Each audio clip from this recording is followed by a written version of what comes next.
যত বাঙালি আছেন সকলকে নববর্ষের শুভেচ্ছা জানাচ্ছি। শুভ নববর্ষ।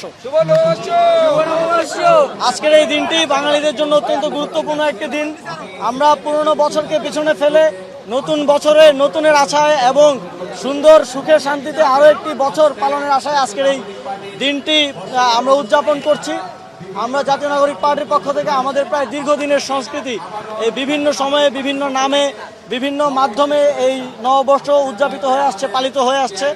আমরা সেই ধারাবাহিকতায় আমাদের পক্ষ থেকে আজকের প্রোগ্রাম আয়োজন করেছি নগরবাসীর সাথে এই নববর্ষের আনন্দ এবং উদযাপন ভাগাভাগি করে নেওয়ার জন্য। আমরা বাংলাদেশের জন্য এবং বাংলাদেশের মানুষের জন্য আগামীর বছরটি যেন একটা সুন্দর বছর হিসেবে যায় এবং বাংলাদেশের মানুষের যে কাঙ্ক্ষিত যেই নতুন বাংলাদেশ এবং বাংলাদেশ 2.0 গড়ার যেই বিনির্মাণের যেই স্বপ্ন, সেই স্বপ্ন যেন বাস্তবায়ন হয় সেই প্রত্যাশাই রাখছি। রাজনৈতিক কালচার কেমন হওয়া উচিত নতুন বর্ষবরণে? অবশ্যই আমরা পুরনো সময়ের মতো রাজনৈতিক কালচার চাই না। আমরা এখন সৌহার্দ্যপূর্ণ এবং ঐক্যবদ্ধভাবে একটা সুন্দর বাংলাদেশ বিনির্মাণের জন্য সকল রাজনৈতিক দল একসাথে কাজ করে বাংলাদেশের জনগণের জন্য একটা সুন্দর বাংলাদেশ বিনির্মাণের একটা রাজনৈতিক কালচার চাই।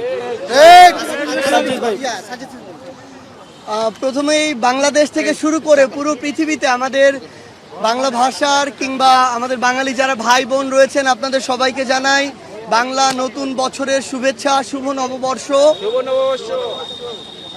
এই শুভ নববর্ষ কিংবা আমাদের এই বাংলা নববর্ষ যেখান থেকে যে প্রেক্ষাপট থেকে উৎপত্তি, যা আমাদের অর্থনীতির সাথে সম্পর্কিত, আমাদের কৃষকের সাথে সম্পর্কিত, আমাদের সংস্কৃতির সাথে সম্পর্কিত, আমরা চাই যে এই নববর্ষে আমাদের এইটুকু আশা থাকবে যে আমাদের এই বাংলাদেশের অর্থনীতি সকল ধরনের কালো হাত থেকে মুক্তি পাক।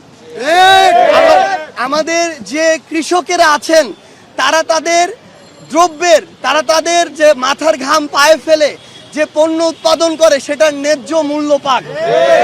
আমরা আজকের দিনে চাই যে এই বাংলাদেশে প্রত্যেকটা শ্রেণী পেশার মানুষ বিভিন্ন ক্ষেত্রে বিভিন্নভাবে তারা বৈষম্যের শিকার হয়ে আসছে, বাংলাদেশ থেকে এই বৈষম্য দূর হয়ে যাক। আমরা রাজনৈতিক হানাহানি চাই না, ফ্যাসিবাদ বিরোধী আমরা যারা একসাথে রাজনীতি করছি আমরা সবাই একসাথে মিলেমিশে ন্যায়ের জন্য, ইনসাফ প্রতিষ্ঠার জন্য লড়াই করে যেতে চাই। এবং আজকের দিনে আমি শ্রদ্ধা ভরে আমাদের ভাই শহীদ ওসমান হাদী ভাইকে স্মরণ করে আবারও সবাইকে শুভেচ্ছা জানিয়ে শেষ করছি।